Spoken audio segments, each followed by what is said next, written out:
Loadout review. Alright, so I wanted to try something new, and I realized that I have not used the Bomblance Dragon Breath. So I thought what would be a good combination with the Bomblance Dragon Breath. So in theory I thought that if we have the Bomblance we can slice up people and AI, and then if I have pistol brawler version, then I can take care of the emulators with that one, which means that I free up some slots from the knife and the other tools that I can have traps there instead. So in theory here, I wanted to create a loadout where I can use the Bomblance Dragon Breath, maybe they start burn, and then push them with Bomblance or with the Scottfield Brawler FMJ if they are behind cover. And I have a lot of traps because I can use the Bomblance for AI bosses, and I can use the Scottfield Brawler for emulators. And then I bring at least one stamina shot and one regen shot, so I can use them when I'm in a fight and have a lot of stamina when I use the Bomblance. So this is very theoretical, and I mean, in theory it works, but you will see later when I try it that it's maybe not the best option. Okay, so here you will see the problem with the Dragon Breath on the Bomblance. The travel speed is so slow, and it's also quite weak because it's rarely you kill them. But here you see there's a guy coming running here, and I will take it in slow motion.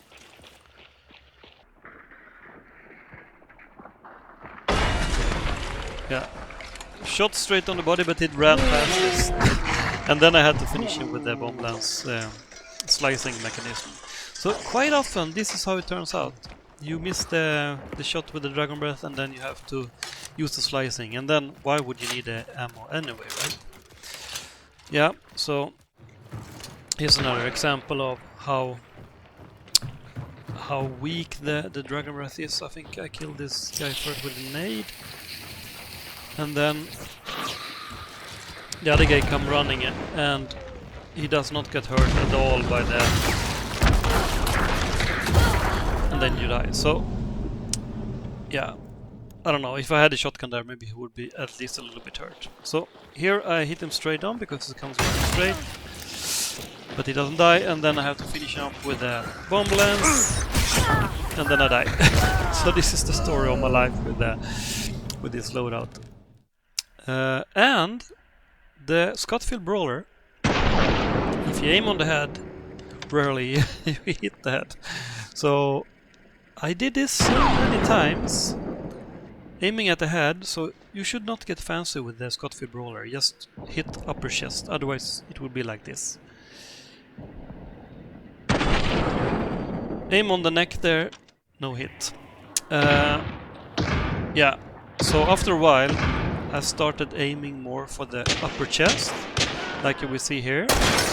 I missed that one, of course, but yeah, there I died, and then there will be another guy, I think. Yeah. So here I just aim upper chest, and you can two-tap them. But aiming for the head with the Scottfield Brawler is really, really hard. Here's another example of how it quite often ends. That you kill them rather with the slicing mechanism than with the ammo, and then yeah, they will just push me and I will die here. So it's a bit hard to get this loadout to work actually.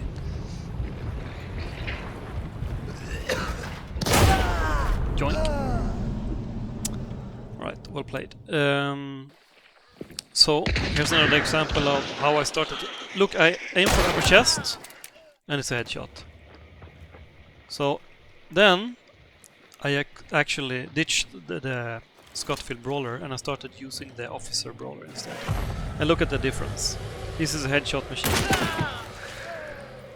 This is also high velocity ammo. Headshot again. So this gun is much better than the Scottfield Brawler, I think. Here I'm a bit bad person, but... And then headshot again. So, if you're gonna use the Brawler, use the Officer is much better than the Scottfield Brawler. Not Scottfield. Okay, there. One of the few shots I actually killed one with the Dragon Breath ammo. And this is probably the highest kill game that I had. I don't know, 6 or 7 kills or something like that. But I will die in the end anyway, so...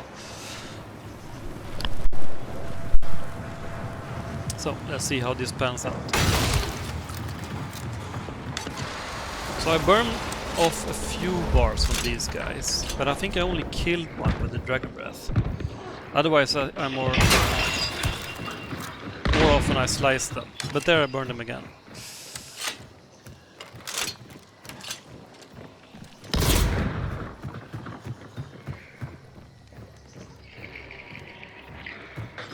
They had so many traps. I didn't see him there. Oh shit. He's got the bees.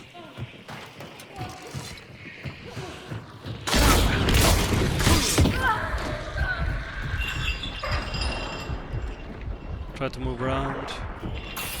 Now I'm out of the Dragon Breath ammo, because you only have like 5 or 6 shots from the beginning. So... yeah, so you could bring an ammo box if you want to use more Dragon Breath ammo. Alright. See how it goes. Kill them again.